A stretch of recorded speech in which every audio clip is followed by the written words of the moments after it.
தமிழராட்சி பார்த்துட்டு இருக்க எல்லாருக்குமே வணக்கம். 11ஆம் தேதி அண்ணன் சீமான் அவர்களின் மகன் மாவீரனின் 7வது பிறந்த நாள் அப்படின்னு சொல்லிட்டு சுப்பிரமணிய சிவா வந்து ஒரு போட்டோவை போட்டு அந்த போட்டோ கீழே ஒரு மிகப்பெரிய ரைட்டிங் எழுதியிருக்காரு அப்படின்றது ஒன்று இருக்கு. அதுல அவர் சொல்லும்போது, அண்ணன் செந்தமிழன் சீமான் மகன் மாவீரனின் 7வது பிறந்த நாள், வாழ்க தம்பி மாவீரன், வாழ்வாங்கு வாழ்வான் தம்பி மாவீரன் அப்படின்னு சொல்லிட்டு ஆரம்பிச்சிருக்காரு. சினிமா அரசியல் உலகில் உணவு அளிப்பதில் எம்ஜிஆர் விஜயகாந்த் வரிசையில் அண்ணன் சீமான் தான் 10 வகைகளுக்கு மேலான கரிசோறு போட்டு திணறடிப்பார் சீமான். நிச்சயம் 2 வகையான உப்புக்கறி ஸ்பெஷலாக இருக்கும். அன்பின் அராஜகமே அண்ணன் சீமான். அண்ணன் உதவி இயக்குநராக இருக்கும் போதே அவர் அறையில் ஒரு தவளையில் சோறு வேகும், மற்றொரு சட்டையில் கறிக்குழம்பு கொதிக்கும், சோறு வடிக்க குழம்பு கொதிக்க நேரம் சரியாக இருக்கும். அப்போது அவர் அறையில் எத்தனை பேர் இருக்கிறோமோ அதில் அன்று புதிதாக வந்த தம்பியும் இருப்பான். அத்தனை பேருக்கும் தட்டு வைக்கப்படும்.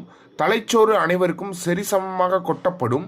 சட்டி குழம்பு கரியோடு சரிசமமாக ஊற்றப்படும். அண்ணன் முகம் மலர சாப்பிடுங்க என சொல்ல நாங்கள் சாப்பிட ஆரம்பித்தவுடன் மகிழ்ச்சியோட சாப்பிட ஆரம்பிப்பார் சீமான். எங்களுக்கு அன்னபூரணி தெரியாது, எங்களுக்கு அண்ணன் தான் பூரணி. அண்ணன் பூரணி செந்தமிழன் சீமான் அண்ணி அன்பு செல்வம் மாவீரன் வாழ்க வாழ்க வாழ்க அப்படின்னு சொல்லிட்டு சீமான் அவர்கள் வீட்டுக்கு 11ஆம் தேதி பிறந்தநாள் கொண்டாட, அதாவது மாவீரன் பிறந்தநாளுக்கு வாழ்த்து தெரிவிக்க ஆர்பி உதயகுமார், AR முருகதாஸ், லிங்குசாமி அவர்கள், பேரரசு, அது மட்டும் இல்லாம மற்றும் RK செல்வமணி அவர்கள் சீமான் வீட்டுக்கு விருந்துக்கு போயிருக்கிறத போட்டோ வந்து இப்ப பயங்கர ட்ரெண்டிங்ல இருக்கு அப்படின்னு சொல்லலாம். சீமான் அவர்கள் ரொம்ப முக்கியமான வார்த்தை, எம்ஜிஆர் விஜயகாந்துக்கு பிறகு சீமான் அவர்கள் தான் ரொம்ப சுயநலமற்ற தலைவனா சீமான் அவர்கள் இருக்கிறது ரொம்ப முக்கியமா இருக்கு.